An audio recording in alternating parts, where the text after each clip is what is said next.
We were talking a lot there about the sort of negative sides of the current policy landscape, and from as practitioners working in the area, we recognise a lot of that.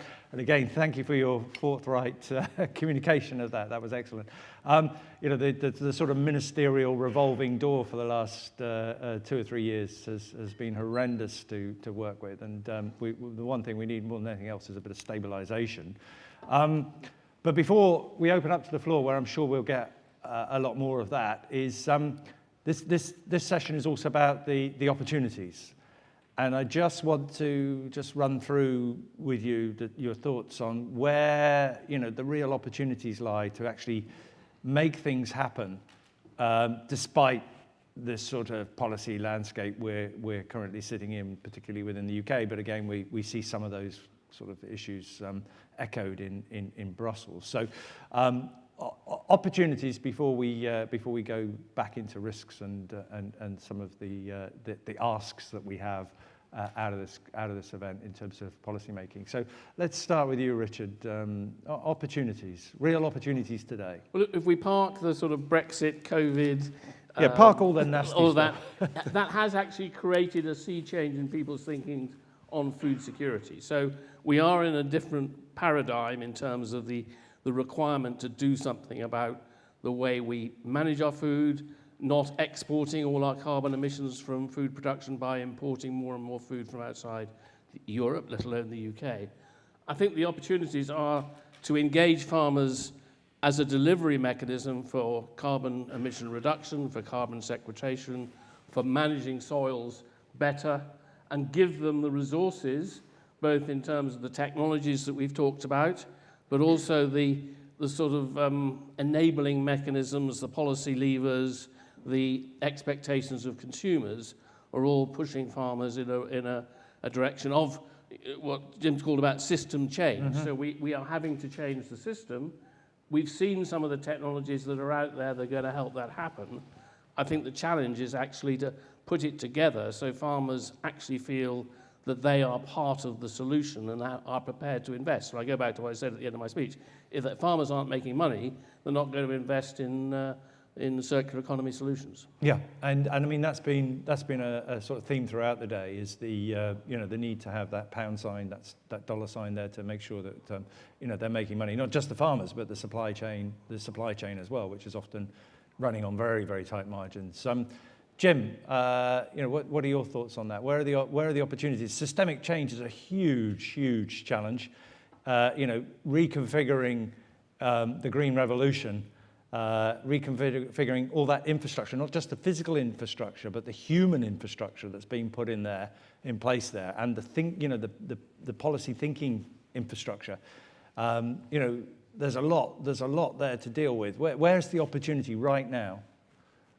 Yeah, so that's a really good point. I was at another event earlier this week on Tuesday, and we were talking about actually how ingrained that kind of green revolution farming is all about maximising the amount of food that you're producing. It is so ingrained in our conception now of what farming is and what farming is about.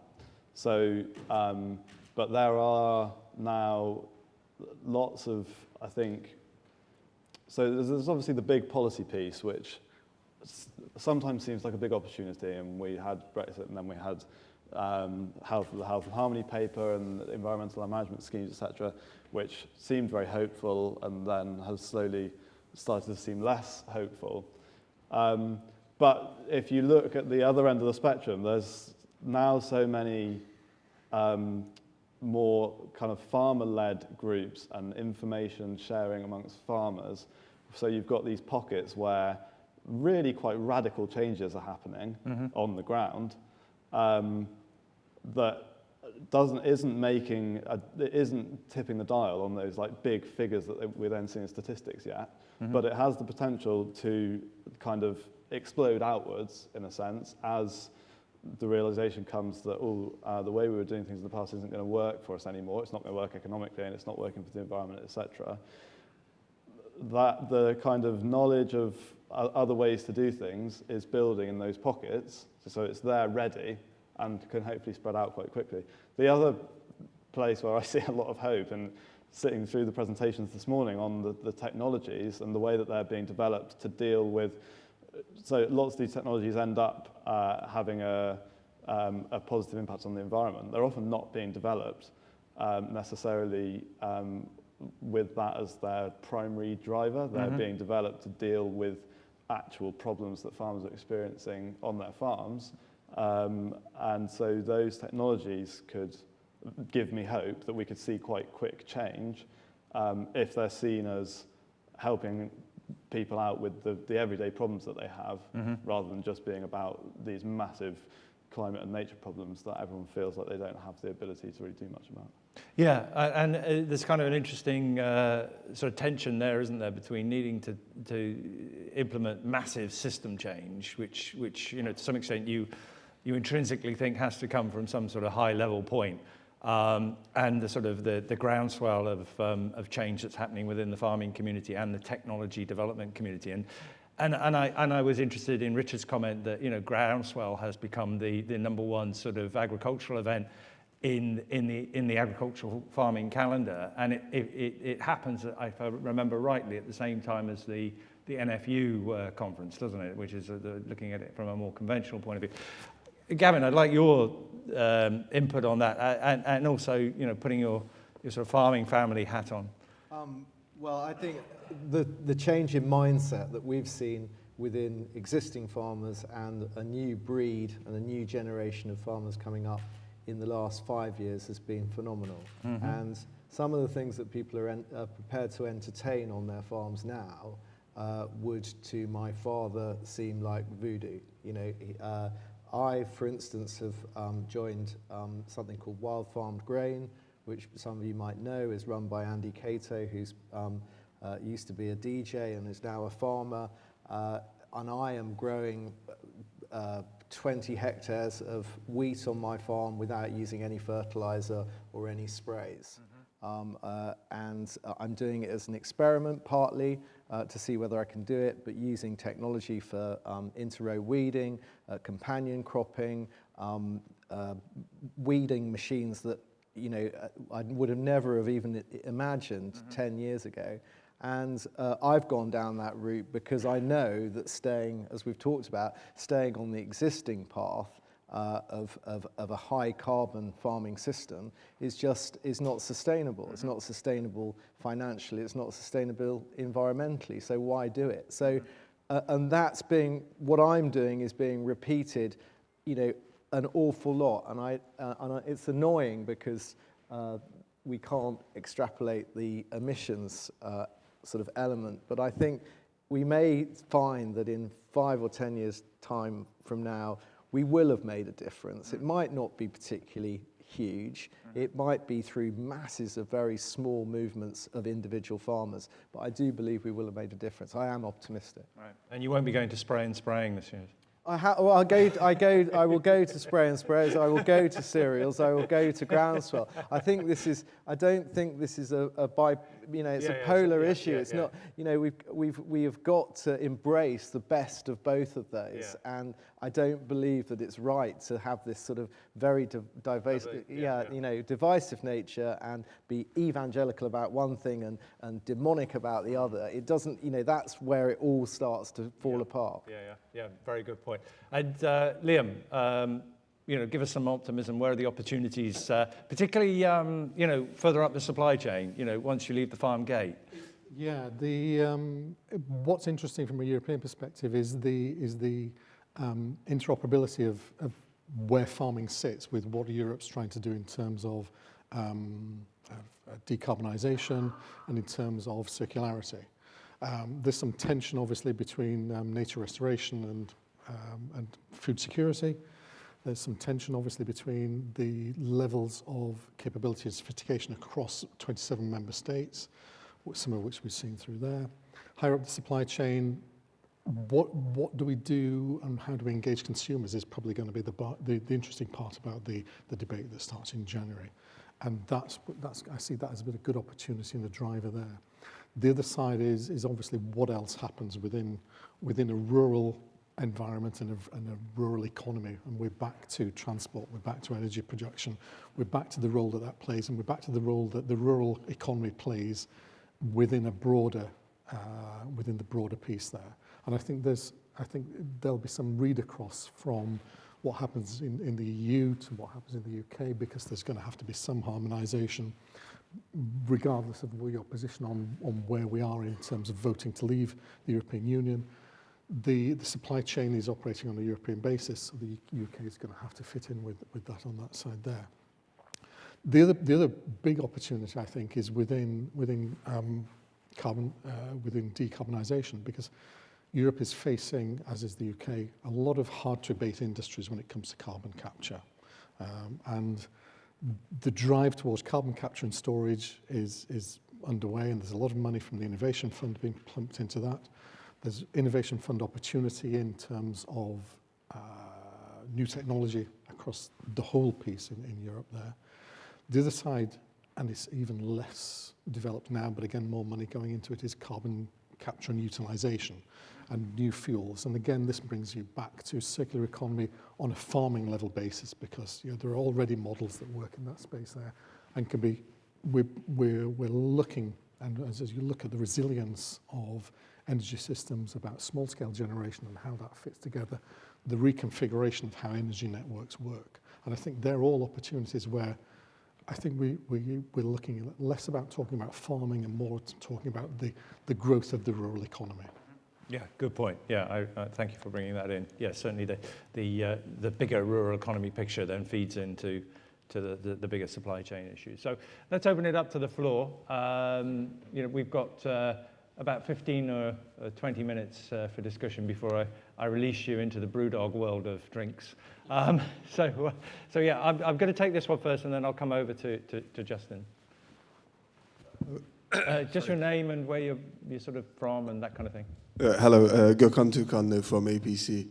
It's been a great day. We have heard lots of strategies about decarbonizing the food ecosystem, lots of green solutions to increase food production, make more food available. But I don't know if you heard enough about the food waste. In UK, we're wasting around 10 million food, most of them coming from households. According to United Nations figures, globally, we are wasting around 1.3 billion of food.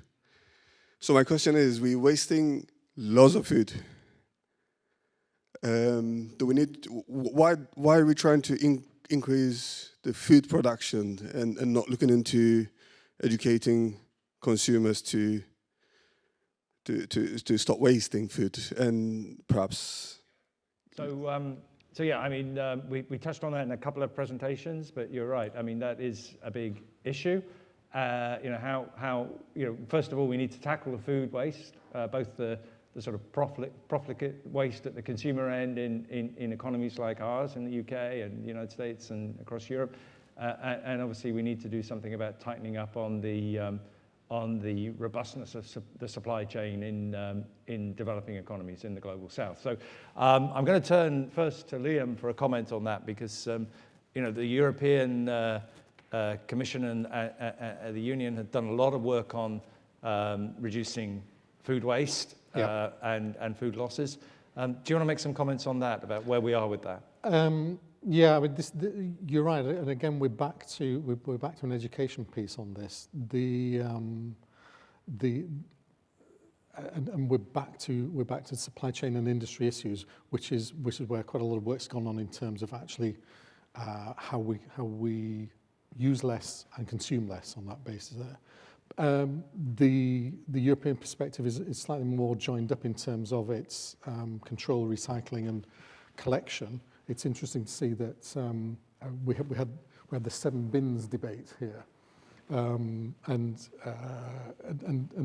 finally we're starting to get some harmonisation about what's being done in collection and recyclability and recycling and reuse here.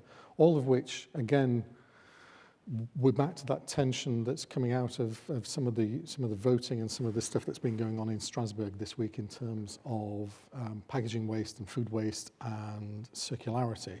and the practicalities of delivery on a member state basis. And that's where I think we're going to see much more debates on a consumer level basis. And I think you're right, that's where the education piece needs to be driven.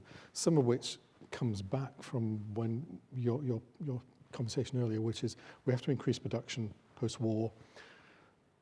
It's like a broader piece where we need consumers to understand the value of what they're consuming, whether it's food, whether it's resources, whether it's energy. And the market networks and the control networks that have been put in place in the UK and the EU have been around controlling price and promoting supply rather than looking the other way around. And I think you'll see that debate change a little bit more now. Yeah. Thank you, Liam. Richard, do you want to say a couple of words on that? I think there are two aspects to this. One is, if you've got waste, we've got to use it better. And I think we still haven't got there in terms of making sure material doesn't go to landfill. Encouraging people to do their own composting would be a good start. But it's actually making better use of the waste we have. And I'm involved in a community AD project in Yorkshire, which is stalled at the moment because we don't have an incentive regime, but a community who wants to take all the food waste from their factories and their shops and their retailers and have their own biodigester to supply energy to the community. So there are ways of doing it. But the fundamental issue is, and I think that's what our questioner was alluding to, is actually the creation of the waste in the first place. And I think this is a hugely challenging and difficult thing to deal with. I mean, part of my shady past is I was a SPAD in DEFRA. I was there when Lord Deben fed a hamburger to his daughter, so I got history on that. But actually encouraging people to better manage the food that they buy and not leave it in the fridge till it rots and then have to throw it away. And I think one of the simplest things we could do is end the tyranny of the best before on the sell-by date. I think far too many people believe that the moment it goes past that date, you have to throw it away, which is actually not true. There's a huge margin of safety. So I think post sort of mad cow disease and other things, we've become overprotective about the risks from contamination and poisoning. And I think we've got to actually look at food waste more realistically in terms of advising customers and people what to do. And part of this has been baked into the sort of the green revolution story, hasn't it? Because part of the sort of government policy in the 1950s and 60s was totally focused on increasing production and reducing price, to make sure that everybody in the nation was well fed. And we've kind of stuck with that mantra, and it's really hard to change the course of that supertanker. And so it's a bit like the same issue we've got with the green revolution, that systemic change, that completely different way of thinking. So people are always looking to price, and that's a significant issue. Liam. That's been one of the key issues in terms of how people actually access food, and the work the supermarkets are doing in terms of getting away from the buy one get one free, the multiple deals offers, which again encourages waste rather than encourages use. So there's a move there, but again it needs much more education and much more direction. It's also a north-south issue that actually loss in harvesting and loss in the production chain in the southern nation economies is significantly greater than it is now. Yeah, we used to have a lot more waste in the supply chains than we now do. Yeah. Okay, thank you. And Justin. Thank you. Justin Lane from John Lewis Partnership. There's clearly masses of change required, and change is always difficult and requires lots of investment. I'm wondering, is there a risk that this will lead to farming becoming a lot more industrialised and sort of changing the landscape and changing the type of people that do farming? I'd like to ask Jim to make a start on that. So this is I think this is it's a big issue for European agriculture. I think it's a really big issue for UK agriculture because we have managed to maintain in a world where other similar economies have gone down much more consolidation routes in terms of where their agriculture has gone. We have managed to maintain in this country a relatively smaller scale holdings and more diversity. There has still been a lot of specialisation and consolidation. As I said in my talk, I think part of the answer for a resilient future food system is greater diversity, and we're already seeing that with some of the responses to pressures that people have been feeling in terms of reintroducing livestock into arable rotations, etc., etc. That feels like a good direction of travel. There is always a risk, and I guess this has been opened up by Brexit, that if that's the way the market and the economy pushes, then farmers have to make a choice. And if the opportunities aren't there to make money by going down that more kind of diverse route that fits in with, I guess, the kind of culture that we feel in the UK and the landscapes that we have around what farming is and what it kind of looks like. But the market won't necessarily push, in fact, it's unlikely that the market will push us in that direction. So then policy has to step in to create that, if that's the kind of farming and the kind of landscape that we want to see. And if it doesn't, and it's not able to do that, then you'll have this choice, and farms will go out of business, farms will consolidate, there'll be even more specialisation, even more intensification, and there will be more land that stops being farmed, basically. From an environmental perspective, there's arguments to be made, well, maybe in the end that might work as well from an emissions and a nature perspective, but it would look very different and it would feel very different, and probably wouldn't be what most people would recognise as what they want the landscape in this country to look like. Okay, and Gavin, I'd like your sort of perspective on that. Yeah, I mean, we talk a lot about this in the CLA, about the validity of a land use framework, whether land sparing is the answer, whether land sharing is the answer, whether the 3-compartment model is the answer, all of the things that came out in Henry Dimbleby's National Food Strategy. And I think it's difficult. I mean, to a degree, I think that this country needs to reclaim its food culture, and I think that in doing so, it can reduce the commoditization of farming, which has been what it's done for the last 40 years. And I'd like to see a much bigger growth in people adding value, and actually, you know, probably not the right thing to say to anyone connected in the supermarkets, but actually bypass the supermarkets and do more direct selling themselves. And I think there is a growth in that.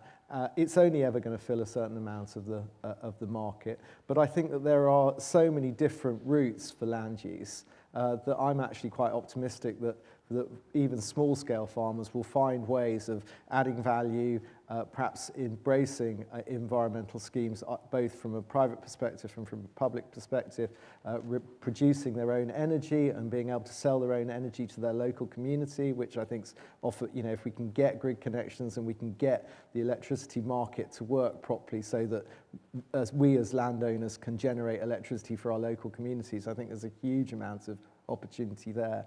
There are so many different channels for land owners, I think, going forward that I think there's a very rosy future for the family farm, if that's what you're trying to sort of get at. Okay, can we? We've probably got time for one more question. Okay. My name's Arthur Potts-Dawson. I'm a chef. First of all, I wanted to thank you very much for the content this afternoon. Super inspiring. Very, very cool. Just the way that I work with people who eat thousands of dishes of my food every week is about understanding the choices that they have on their menus. And in the redesigning of the menus to be less carbon intense and to be more plant-based, to be more sustainable, resilient, ethical, these are the words that I choose to communicate how they choose from the menu. And it's fabulous to see the storylines that are coming from the farms. But I just would kind of like to have a conversation, or at least a little bit of feedback, so that I can communicate it to the companies that I'm working with, Sodexo, Compass, Baxter Story, Lexington Caterers, who are impacting on hundreds of thousands of people, millions of mouths a day. And what, you know, the choices that the consumer's making are still not as grand as the actions that are going on or that need to go on. And I need to make sure that as I move forward into 2024 and beyond, that I'm communicating what's happening in the farm to the consumers so that they make the choice, the better choice, to lower the impact of the consumption that they're having on their plates every day. So, yeah, just wanted to A, thank you, but B, also really understand that is it the consumer that's driving the policy, or is it the farmers that are driving upwards at the two? And how do we get the two to meet? Okay, great question to finish on. Richard, I'm going to ask you to have a stab at that first, please. I think that there's a sort of misconception out there that somehow farmers and consumers aren't necessarily on the same page. I mean, I think actually they're perhaps closer to each other than people imagine, and I think people have become a lot more interested in knowing where their food comes, and retailers like Waitrose now put farmers' pictures on product. Whether they're always the same farmer that's delivering the product, one doesn't know, but it would be nice to think that the way that the consumers are being educated is encouraging farmers to be more forthcoming in what they're doing, more ambitious, to look at renewable energy, to look at opening their farms up to the public, to allowing sort of permissive access to farms to see what's going on, because it's only by encouraging particularly the young generation to see what farming is all about that we're going to achieve anything. I have a slight gripe, and that is that I think sometimes the messages that school children get from their teachers are not necessarily the messages that they would get if they were being talked to by farmers and people like that. And I think we're getting a slightly warped view in schools of sort of fuzzy agriculture rather than the sort of, Jeremy Clarkson's done a lot of good in terms of showing what's happening on his farm. And I think we need to get people to realize that actually farming is not an easy occupation. It's got a high suicide rate. Farmers are out there in all weathers on their own doing a difficult job. And therefore, we need the mechanisms in place from our policymakers, and I think this is my big gripe with DEFRA, is they don't seem to understand that farmers are perfectly capable of delivering radical change if they're given the stimulus and the tools to do it. Yeah. And not just perfectly capable, but perfectly enthusiastic. And not doing it. Yeah. Jim. Yeah, I was just about to make a similar point, and so I think there's obviously great things going on from the ground in terms of people changing how they're doing farming. There are consumers who have concerns. I don't think those two on their own are going to be strong enough to change everything that's happening from start to finish in the kind of radical and swift ways that need to happen. I think we need some proper leadership, political leadership. We've got the direction, we've got the ambition, we've got the targets there, but actually, what does that mean and how do I achieve it? What do you want me to do? I think there's probably still a lot of confusion out there about, what should I be doing? Should I be looking at capturing the methane off my slurry, or should I be looking to plant more trees, or should I be looking to do wood pasture? There are so many options, and the decisions ultimately will be what's going to work best on my farm. But I think at the moment we don't even have where do we want you to get to as a society? Where do we want farming and agriculture and food production to get to? I think is missing, and that takes some proper leadership. I think therefore civil servants are kind of doing what they're doing to try and implement the policies and get money out the door, etc. But where's the real where's the vision, leadership? Exactly. Yeah. Liam. That's exactly the core about this, and the policy agenda requires some vision and some leadership, and it requires long-term thinking and decision making, which is what politicians are not very good at because they are elected every 5 years, so they're going to take the least route of resistance. But we need a broader conversation about the policy agenda. We need a broader conversation about the rural economy. We need a broader conversation about how that's going to work and how that's going to integrate with the wider society, because some of the societal changes that we're talking about are going to require some big shifts here. It's from a political perspective, the focus is always much more urban, much more industrial, much more on big plans and big initiatives. And a lot of what's being discussed today is small scale, people getting on and doing stuff, and that needs much more encouragement at a political and policy level. We live in a very urban-orientated world where everybody's focused on the big power solutions, the big waste solutions. But actually, if we're going to embrace change in the rural economy, we've got to empower people. I think vision and leadership is fine, But farmers, rather like consumers, are not very good at being told they have to buy this product or do this particular thing. So it's got to be about empowerment of businesses, and I don't mean, SME businesses across the food supply chain, to do what they need to do. And it means taking down some of those barriers like planning and things That's the best leadership, isn't it? I mean, that's a characteristic and an attribute of a really successful leader, is where they empower their people to follow. So yeah, I think that's what we're talking about. When we not about actually laying down in precise prescriptive form. It's more about sort of creating the scope, the landscape, the environment in which these people can thrive in terms of delivering that systemic change that needs to happen. I'm going to leave the last word to you, Gavin.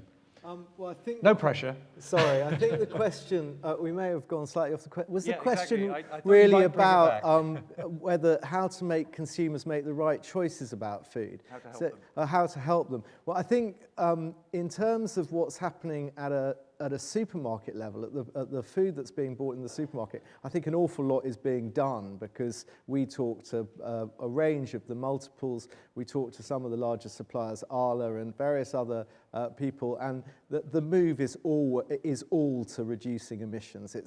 That's where the focus is all about, giving the consumer the choice by providing food which has lower emissions in it. Where I have a bit of an issue is that if the stats are right, and as I said, I don't believe stats at all, but if 40% of food is eaten out of the home, then from a catering perspective, we do have an issue, because there is a divorce when people go into a restaurant where the choices that they might make in the supermarket about buying their food aren't made when they go into the restaurant. And what we're seeing, I know, is we're seeing chefs at the right at the forefront of this, who are labelling their menus to show what the carbon levels are, or where the food is sourced from. But, a lot of more information on the menu, which I'm sure helps. But whether we can do more, I don't know. But I think more has to be done, because I can see two problems that we have as food producers. In so much as we have a huge amount more being eaten out of the home, and a huge amount more UPF, ultra-processed food, being eaten. And both of those are big threats to what we're doing, because, and just as an aside, I think when we've talked about food inflation recently, we have to remember that a lot of that food inflation is to do with energy and transport, and a lot of that energy is actually in the processing of the food.